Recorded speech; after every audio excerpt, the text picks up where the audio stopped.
ഓം നമോ ഭഗവതേ വാസുദേവായ. പ്രിയ സജ്ജനങ്ങളെ, എല്ലാവർക്കും നമസ്കാരം. സത്സംഗവേദിയിൽ നമ്മൾ ശ്രീമദ് ഭഗവത്ഗീതയിലെ 18-ാം അധ്യായമായ മോക്ഷസന്യാസ യോഗത്തിലെ 45 ശ്ലോകങ്ങളാണ് പൂർത്തിയാക്കിയത്. ഇന്ന് നമുക്ക് 46-ാമത്തെ ശ്ലോകം നോക്കാം. യത പ്രവൃത്തിർഭൂതാനാം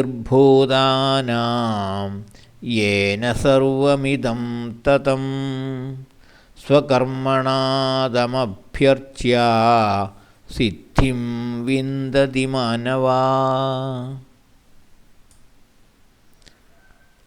യതഃ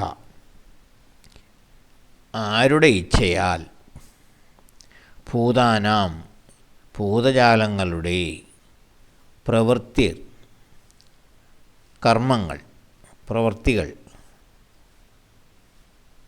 അഥവാ ചേഷ്ടകൾ ഉണ്ടാകുന്നുവോ, യേന ആരാൽ, ഇതം സർവം ഈ കാണുന്ന സർവവും, അതായത് പ്രപഞ്ചം, തതം വ്യാപിക്കപ്പെട്ടിരിക്കുന്നുവോ, സ്വകർമ്മണ സ്വന്തം നിയതകർമ്മങ്ങൾ കൊണ്ട്, സ്വധർമാനുഷ്ഠാനം കൊണ്ട്, തം ആ ഈശ്വരനെ അഭ്യർച്ച്യ പൂജിച്ചിട്ട്, ആരാധിച്ചിട്ട്, മാനവ മനുഷ്യൻ, സിദ്ധിം വിന്ദതി ലക്ഷ്യത്തെ പ്രാപിക്കുന്നു.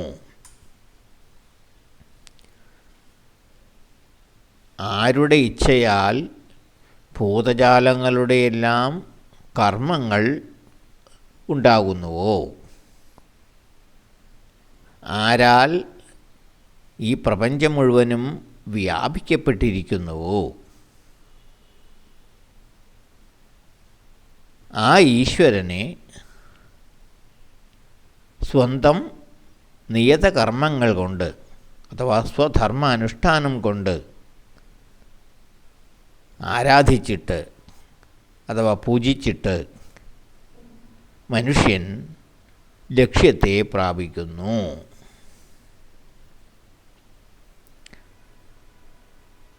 അതായത് ആരുടെ ഇച്ഛയാലാണോ ഈ പ്രപഞ്ചം മുഴുവനും ചലിക്കുന്നത്, ആ ഈശ്വരനെ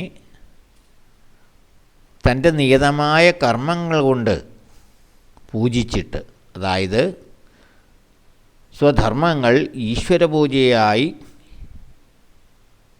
അനുഷ്ഠിച്ചിട്ട് മനുഷ്യൻ ഈശ്വര സാക്ഷാത്കാരം നേടുന്നു. ഈ പ്രപഞ്ചത്തിലെ സകല വസ്തുക്കളുടെയും ജീവജാലങ്ങളുടെയും ഓരോ ചലനങ്ങളും ചേഷ്ടകളും നിയന്ത്രിക്കുന്നത് പരമാത്മാവായ ഈശ്വരനാണ്. ആ ഈശ്വരൻ അഥവാ പരമാത്മ ചൈതന്യം ഈ ജഗത്ത് മുഴുവനും, പ്രപഞ്ചം മുഴുവനും വ്യാപിച്ചിരിക്കുന്നു. ഓരോ ജീവിയും അവയിൽ നിക്ഷിപ്തമായ കർമ്മങ്ങൾ അനുഷ്ഠിച്ച് ജീവിക്കുന്നു. ഓരോ ജീവജാലങ്ങൾക്കും അവയുടെ നിയതമായ കർമ്മങ്ങളുണ്ട്. അത് കൃത്യമായി അനുഷ്ഠിച്ചാണ് ഈ ജീവജാലങ്ങളെല്ലാം മുന്നോട്ട് പോകുന്നത്. എന്നാൽ അക്കൂട്ടത്തിൽ മനുഷ്യന് മാത്രം തന്നിൽ നിക്ഷിപ്തമായ കർമ്മങ്ങളിൽ ഉറച്ചു നിൽക്കുവാനും അതേപോലെ അതിൽ നിന്ന് വ്യതിചലിക്കുവാനും സ്വാതന്ത്ര്യമുണ്ട്. മറ്റ് ജീവജാലങ്ങൾക്കതില്ല. അവന് മാത്രമേ മുക്തിമാർഗത്തിൽ മുന്നേറുവാനും കഴിയൂ. മറ്റ് ജീവജാലങ്ങൾക്ക് അതിനുള്ള കഴിവില്ല. അപ്പോൾ ഈശ്വര സാക്ഷാത്കാരം എന്ന ലക്ഷ്യത്തെ പ്രാപിക്കുവാൻ ഈ മനുഷ്യൻ എന്ന ജീവിക്ക് മാത്രമേ കഴിയൂ. ആരാണോ തന്നിൽ അർപ്പിതമായ നിയതകർമ്മങ്ങൾ യഥാവിധി ആത്മാർത്ഥതയോടെ, നിസ്വാർത്ഥതയോടെ, ഈശ്വരാർപ്പണമായി അനുഷ്ഠിക്കുന്നത്, അവൻ ഈശ്വര സാക്ഷാത്കാരം എന്ന ലക്ഷ്യത്തെ പ്രാപിക്കുന്നു. അതായത് സ്വകർമ്മം തന്നിൽ വന്നു ചേർന്നിട്ടുള്ള തൻ്റെ നിയതമായ കർമ്മങ്ങൾ ഈശ്വരപൂജയായി കരുതി നിസ്വാർത്ഥമായി ആത്മാർത്ഥതയോടെ യഥാവിധി നിർവഹിക്കുന്നവൻ ഈശ്വര സാക്ഷാത്കാരം നേടുന്നു. ഇതാണ് ഈ ശ്ലോകത്തിലൂടെ ഭഗവാൻ പറയുന്നത്. അടുത്ത ശ്ലോകം നമുക്ക് അടുത്ത ദിവസം നോക്കാം. എല്ലാവർക്കും നന്ദി, നമസ്കാരം. ഓം നമോ ഭഗവതേ വാസുദേവായ.